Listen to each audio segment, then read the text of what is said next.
আসসালামু আলাইকুম। NJ cooking world channel থেকে জানাচ্ছি আপনাদের স্বাগত। আজকের রেসিপি খুব সহজেই তৈরি গ্যাসের চুলায় পোড়ানো বেগুন ভর্তা। এই সময় খুব অনুরোধ পাচ্ছিলাম সহজ কোনো ভর্তা রেসিপি তৈরি করে দেখানোর জন্য। গ্যাসের চুলায় খুব সহজ টেকনিকে কিভাবে বেগুন পুড়িয়ে ভর্তা করা যায় সেই রেসিপিটা আজ আপনাদের সাথে শেয়ার করব। তো শুরু করা যাক আজকের এই সহজ বেগুন ভর্তা রেসিপিটা। এখানে আমি একটা বড় সাইজের বেগুন নিয়েছি। বেগুনটা আগে থেকে ধুয়ে ভালোভাবে পরিষ্কার করে নিয়েছি। এখন বেগুনের মুখ বরাবর একটা ছুরি দিয়ে কেটে নেব, এতে করে বেগুনটা পোড়াতে সহজ হবে। এখন একটা কাঠি দিয়ে বেগুনের মাঝে মাঝে ছিদ্র করে নেব। এভাবে বেগুনের গায়ে ছিদ্র করে নিচ্ছি, এতে করে বেগুনটা পোড়ানোর সময় ফুটে উঠবে না। এখন একটু হাতে সয়াবিন তেল নিয়ে পুরা বেগুনের গায়ে এভাবে মাখিয়ে দেবো, এতে করে বেগুন পোড়ানোর পরে বেগুনের ছিলকাটা তুলতে সুবিধা হবে। সামান্য একটু লবণ দিয়ে বেগুনের গায়ে পুরা মাখিয়ে নেব, তাহলে বেগুনটা খুব দ্রুত পোড়ানো যাবে, মানে বেগুনটা খুব তাড়াতাড়ি সেদ্ধ হয়ে যাবে। এখন আমি একটা লোহার শিক ব্যবহার করছি বেগুনটা গ্যাসের চুলায় পোড়ানোর জন্য। আমি বেগুন পোড়ানোর সময় প্রায় এই শিকটাই ব্যবহার করে থাকি।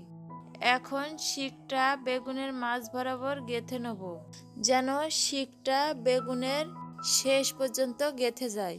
চুলায় বেগুন পোড়ানোর জন্য এরকম শিক ব্যবহার করলেই ভালো হবে, এতে করে ধরার জন্য কিছুটা জায়গা পাওয়া যাবে।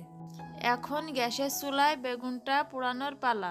এই সময় চুলার আঁচটা অবশ্যই হাই হিটে রাখতে হবে, এতে করে বেগুনটা খুব তাড়াতাড়ি পুড়ে যাবে।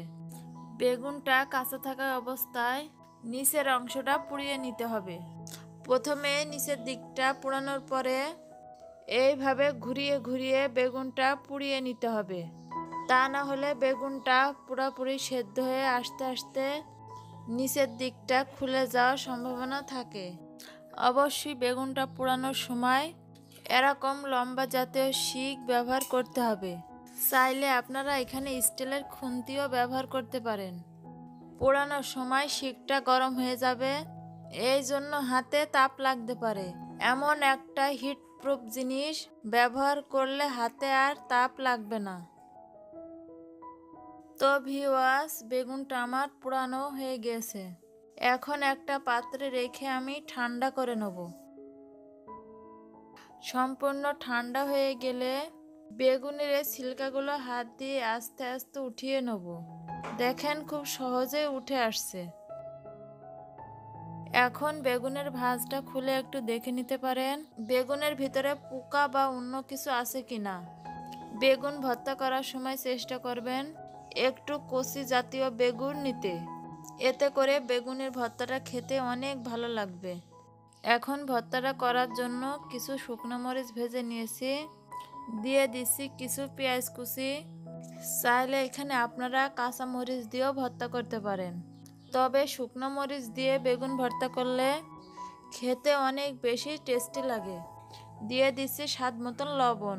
এখন মরিচ, পেঁয়াজ আর লবণটা একটু মাখিয়ে নেব। মাখানো হয়ে গেলে দিয়ে দেবো সরিষার তেল। বেগুনটা আমি আজ সরিষার তেল দিয়ে ভর্তা করব। সরিষার তেল দিয়ে যে কোনো ভর্তা করলে খেতে ভালো লাগে। দিয়ে দিচ্ছি পরিমাণ মতন সরিষার তেল। এখন আবারও মরিচ পেঁয়াজের সাথে একটু মাখিয়ে নেব। এখন বেগুনগুলা ভর্তা করে নেব। বেগুনটা খুব ভালোভাবে মাখিয়ে ভর্তা করে নিতে হবে। একটু ভালো করে মাখাতে হবে যেন বেগুনের ভর্তাটা আঁশ হয়ে না থাকে। হয়ে গেল খুব সহজেই গ্যাসের চুলায় পোড়ানো বেগুন ভর্তা। আশা করি আজকের এই সহজ রেসিপি আপনাদের অনেক ভালো লেগেছে। এমন নতুন নতুন রেসিপি পেতে দয়া করে আমার চ্যানেলটা সাবস্ক্রাইব করতে ভুলবেন না। আবারও দেখা হবে নতুন কোনো রেসিপি নিয়ে। সে পর্যন্ত সকলে ভালো থাকেন। আল্লাহ হাফেজ।